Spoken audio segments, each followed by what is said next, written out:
It's a couple of days later, and I'm ready to put some of these seedlings out into the field. I would have put them out a couple of days ago, but it started to rain on me, and I had some other things I had to get done. But you can see they've been in this greenhouse. I've had the doors open to it, although I probably need to open the other one now because the sun's out. Kept them on the ground in here, and if I was going to keep them in here any longer, I would actually take them out of the greenhouse during the day because you don't want any cold crops like lettuce and cabbage in a greenhouse this early, because they can still get so hot when the sun comes out that it'll scorch them. You can see up here too, I got my cucumbers, first batch of cucumbers out here, and they'll be in the greenhouse here for a couple weeks. I get a lot in here. See, I got shelves on the top, and then I can put more shelving in the center and around it. And then I got two of these 55-gallon drum barrels full of water that catch the sun's rays and heat up during the day, and then provide some ambient heat during the night, so I don't have to put a space heater or anything out here. And then it can probably get down to freezing or even below outside, and cucumbers will be fine. I'm not going to put anything like peppers or tomatoes out here for another while. Peppers probably at least another like 2-3 weeks. But these are ready, so let's get them out of the field. So before I start planting anything in this row, I'm going to go ahead and set up the frost cover for it. And you can see this is the Agribon, I think 19 is the model of it. I think it gets it down to 29 degrees Fahrenheit. I have to check that, but it gets down pretty cold, and you can double it up if it gets colder than that. But I'm going to set this up first just because it's a little windy out here, and I don't want, when I'm setting this up, for it to get away from me and then get on the plants and tear the plants I just put down. So I'm going to go ahead and pull it out and weigh one side down. I have these bricks that I got today. Of course, you can use any old bricks or pavers or whatever you have. And I've taken some of this old junky landscape fabric and just wrapped them once around it. I'm going to use these for weights. And that'll be good because if you just use bricks, the edges of it are going to cut into the frost cover or the insect fabric and tear it up pretty fast. Last year I actually used sandbags, and you can see all around my perimeter of the garden I have them, because they started falling apart. The plastic started coming apart in just 1 year of use, which is pretty terrible. So now they are bordering the garden, preventing any rabbits from digging underneath the fence. So at least I got some use out of them. But yeah, use some brick, or you can even use some fresh logs wrapped in some old fabric or something to keep them from tearing at the fabric. But yeah, just be aware if you're using something like logs, they can roll when it gets windy, and if they get wet, they're going to compost a little bit and maybe make a bit of a mess for you.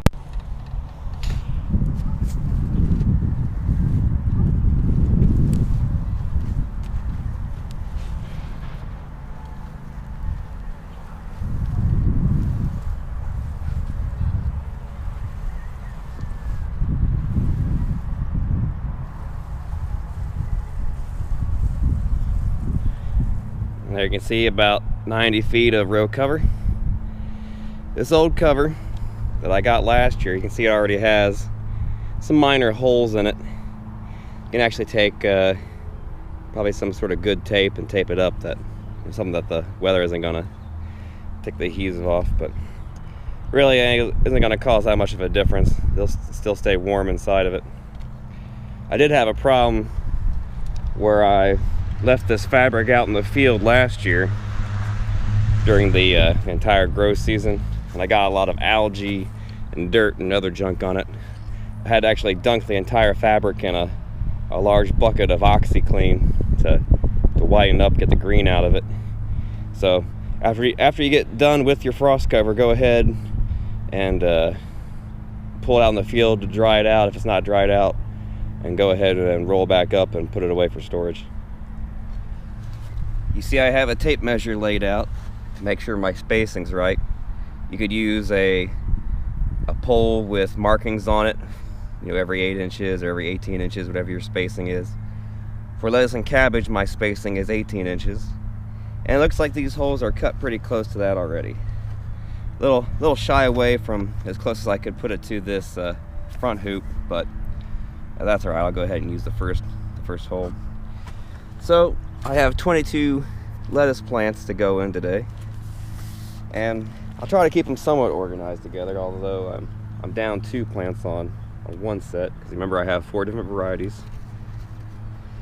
So 6 of most varieties. I'm going to start off with some myrrh. Now,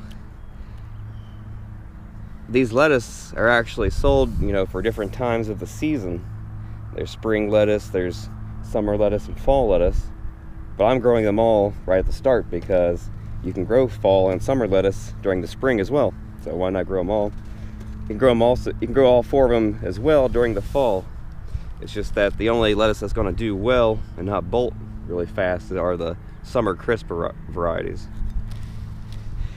If you get one of these trowels that has, well, one that has a nice depth gauge on it, and it has this sharp serration on the side, so if you need to cut through new landscape fabric, you can just plunge it in and then, you know, saw your hole up. You can see I usually cut a line this way and a line this way, so I get that plus shape cut, and I can fold the 4 sides back, put the plant in just by, you can see how nice and loose that is. Just go ahead and push the dirt off to one side, leave the spade in there, or the trowel in there. That'll hold all this excess dirt back.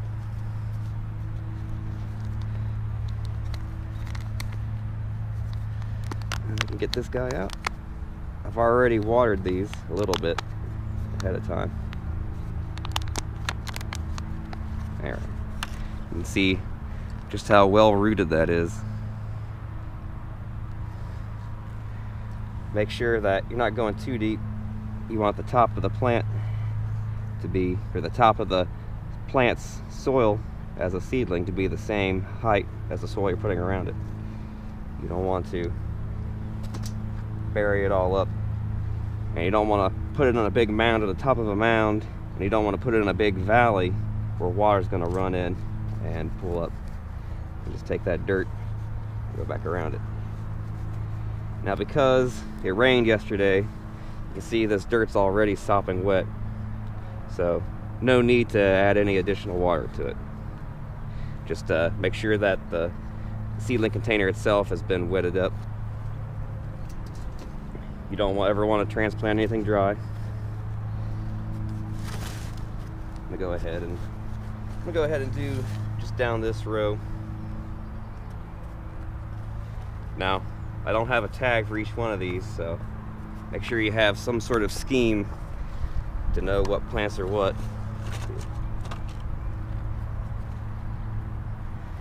For me, it's just I put the tag at the top of the row, and then how many plants it is down to the next tag.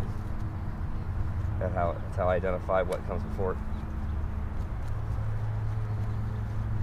See, very, very quick and easy.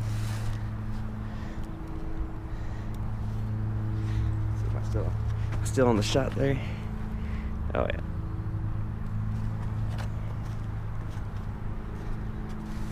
You can get one of those kneeling pads, or use some knee pads if you find it to be kind of a strain. They also make little like roller chairs that are low profile with they have like some larger fat wheels on them, so you can go through all terrain in your garden. Have like a swivel chair to go on. Make sure when you cover these that you don't see any exposed roots, that they're covered with the surrounding dirt. I can tell you that you planted it too high.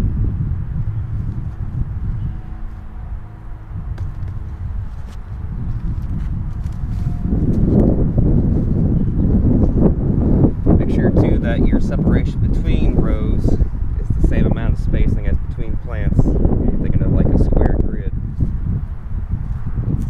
Get your rows too tight together, it's going to be the same problem as having your plants spaced down the row too tight. Notice too that I don't do any of this ruffling up the roots to spread them out. That's unnecessary. It actually can damage the fine tips of the roots, and they'll find their way out to the new soil just fine. I'm going to plant all this cabbage at the bottom portion of my garden. That way I can keep adding towards the top with lettuce. I'll have to calculate actually how many feet of lettuce it'll take to keep on planting it. You can see down the way. Down here though, I don't have any holes cut in proper spacing, and they're way off to the side here, so I'm gonna have to make some new holes. So got that stretched out. I'm gonna start them here close.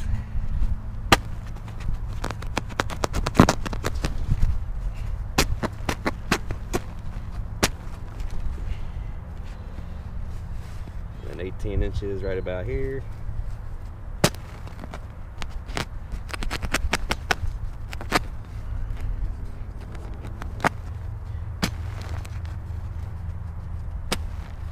Alternatively, you can just get a razor knife and slice it up really fast.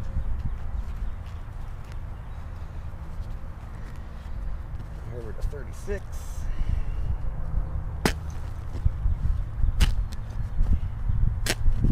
Might help too if I sharpen the tip of this with an angle grinder. You can see once you get the plus shape going, you can just tear it apart, even with the high quality stuff. So I'm going to go ahead and tear my holes open first.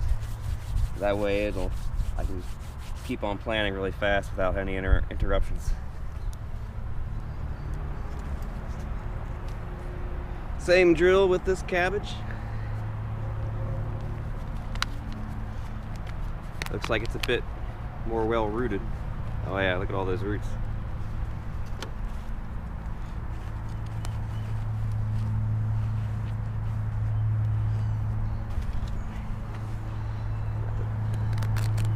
Back just a smidge. If you have any large flaps that you're afraid about the wind catching and damaging your plants, go ahead and use a sod staple, or one of those metal staples. I don't see anywhere around me at the moment. Okay. Here's one. I get some of these garden staples or sod staples. You can use those and they go right through the fabric pretty easy. Just plunge it right there.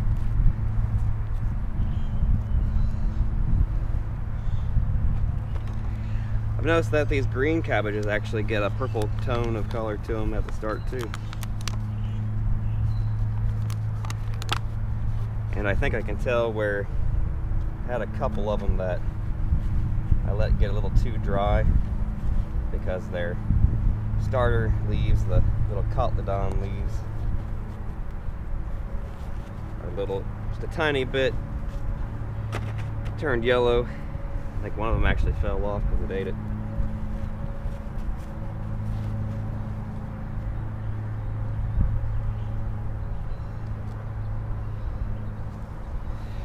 If you let this coconut coir or peat mixtures or anything like that get a little too on the dry side, you'll have problems like that. But you'll just have to practice.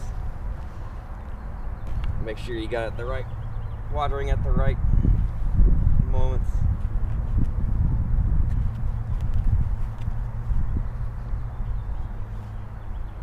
See, same drill, pretty easy. Try to get them if you have anything with a longer stem, so it's not flopping and laying on the ground. Also too, you don't want small plants to be flopping and laying on your black landscape fabric, because this can heat up quite a bit, and if they're young, it'll tend to cook the leaves, even on just a mildly warm day. Alright, I'm going to go ahead and fill this row up. and then we'll take a look at how everything appears in the ground. So I'm done planting all this lettuce and cabbage for today.